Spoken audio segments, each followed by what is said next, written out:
ये जो भी भोजन था, दूध दही लस्सी घी तेल चाय भुजिया रोटी चावल चीनी मिठाइयां बिस्कुट स्नैक्स दालें नमक और आग पर पका हुआ सारा भोजन, ये सिर्फ मानव ही खा, बाकी कोई योनि नहीं खा।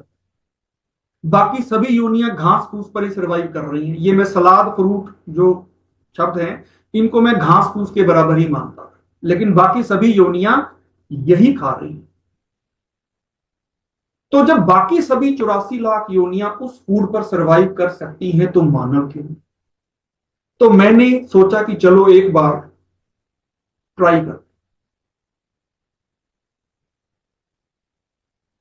और इस लाइफस्टाइल को फॉलो करने के लिए एक बहन थी, राधिका बहन, वो इस लाइफस्टाइल को फॉलो कर रहे थे। वो अभी इसी वक्त इस जूम मीटिंग के अंदर है।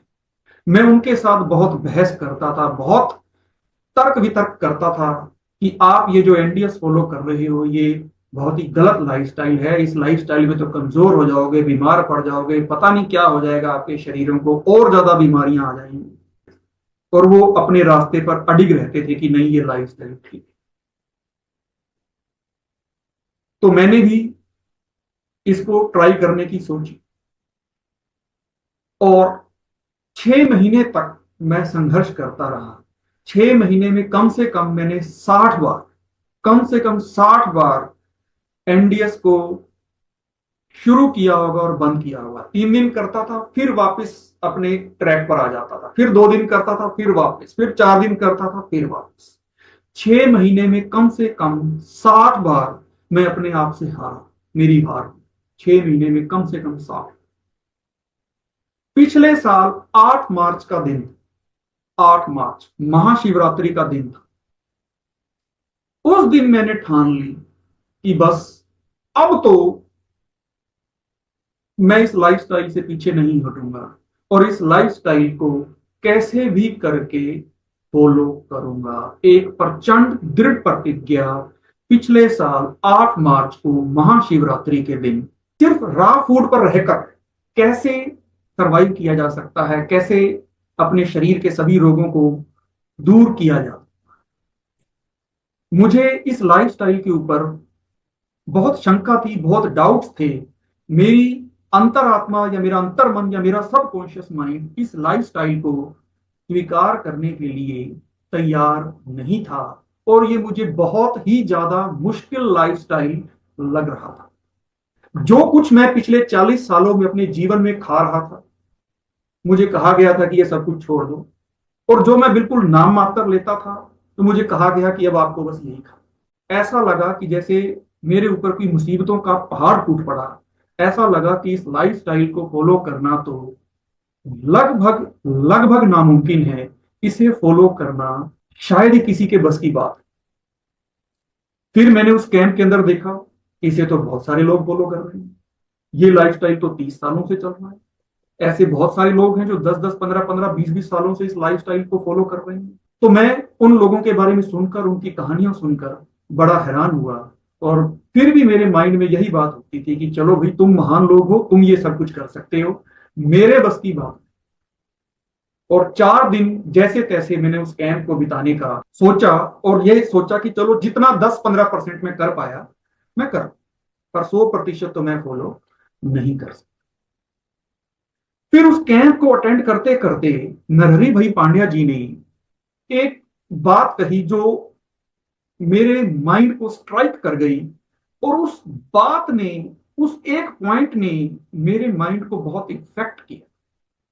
और वो एक बात ये कही उन्होंने कि संसार में 84 लाख योनियां हैं, सिर्फ एक मानव योनि ही बीमार क्यों, बाकी 84 लाख योनियां बीमार क्यों नहीं? तो जरूर कोई मानव योनि ही ऐसी कोई गलती कर रही है जो बाकी 84 लाख योनियां गलती नहीं कर। जरा सोच के देखें, जरा विचार करें। उनकी इस एक बात ने मेरी मानसिकता के ऊपर बहुत गहरा प्रभाव डाला। तो हम जितने भी तरह के योग आसन करते हैं, कपाल भाती, अलोम विलोम, ये गलत आहार के कारण शरीर के अंदर जो साइड इफेक्ट होते हैं उसको हटाने के लिए होते हैं। जितनी भी मॉर्निंग वॉक करते हैं, ये भी गलत आहार के साइड इफेक्ट को हटाने के लिए। ये जो भी लोग जितनी भी एक्सरसाइज करती हैं, जिम जाती हैं, ये भी गलत आहार के साइड इफेक्ट के लिए, को हटाने के लिए। अगर आप 100% नेचुरल डाइट पर हो, आपको ना तो अनुलोम विलोम की जरूरत है, ना कपालभाति की जरूरत है, ना मॉर्निंग वॉक की जरूरत है, ना एक्सरसाइज की जरूरत है, और जिम की तो बिल्कुल भी जरूरत। संसार की कौन सी योनि अनुलोम विलोम करती है, कपालभाति करती है, बताओ। कौन प्लान बनाकर मॉर्निंग वॉक करने जाता है, कौन प्लान बनाकर एक्सरसाइज करने जाता है, कौन प्लान बनाकर जिम जाता है, कौन सी योनि जाती है, बताओ मेरे को। पहले कूड़ा कचरा शरीर में डालता है इंसान, और फिर इस कूड़े कचरे को, साइड इफेक्ट को हटाने के लिए तरह तरह की युक्तियां करता है, तरह तरह के योगासन, तरह तरह की मॉर्निंग वॉक, तरह तरह के एक्सरसाइज। पर इंसान को इतनी अक्ल नहीं आई कि जिस फूड के साइड इफेक्ट को हटाने के लिए आप इतना कुछ कर रहे हो, इतना टाइम लगाते हो, वो फूड खाओ ही मत, ये सारा कुछ करना ही नहीं पड़ेगा। नहीं, फूड तो खाएंगे, वो तो बड़ा टेस्टी है। ये देखो, इसको कहते हैं जीव की भयंकर गुलामी, महागुलामी। जो 100% प्योर एनडीए साधक है, 100% रॉ डाइट के ऊपर है, उसको इन सब किसी चीज की आवश्यकता नहीं। डाइट के ऊपर आ रहा हूं कि हमारी लास्ट डाइट क्या होगी। हमारी लास्ट डाइट होगी अनाज। हमारी दिनचर्या की आखिरी डाइट, लास्ट डाइट के बारे में बात कर। 12 से 8 आप अपनी ईटिंग विंडो रख सकते हैं, 10 से 6 जो भी आप रखें। चलो मान लेते हैं कि 8 बजे तक।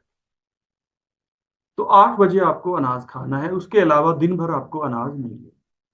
अब जर्नली हम संसारिक दुनिया के अंदर सोच सुनते हैं कि हमें जो हैवी फूड है वो दिन में खा लेना चाहिए, लेकिन यहां पर मैं आपको कुछ उल्टा बताने जा रहा हूं।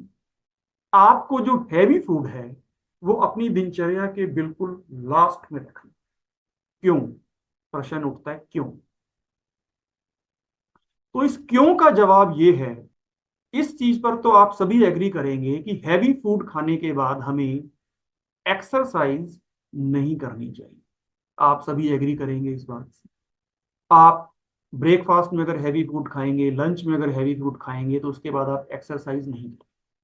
क्योंकि बॉडी एक्सरसाइज क्यों नहीं करते, इसका भी कारण बता देता हूं। इसका कारण यह है कि जब आपने हैवी फूड खाया तो उसके बाद बॉडी की पूरी एनर्जी उस हैवी फूड को डाइजेस्ट करने में लग जाती है, और उसके साथ साथ अगर आप एक्सरसाइज भी शुरू कर देंगे तो बॉडी उस लोड को नहीं ले।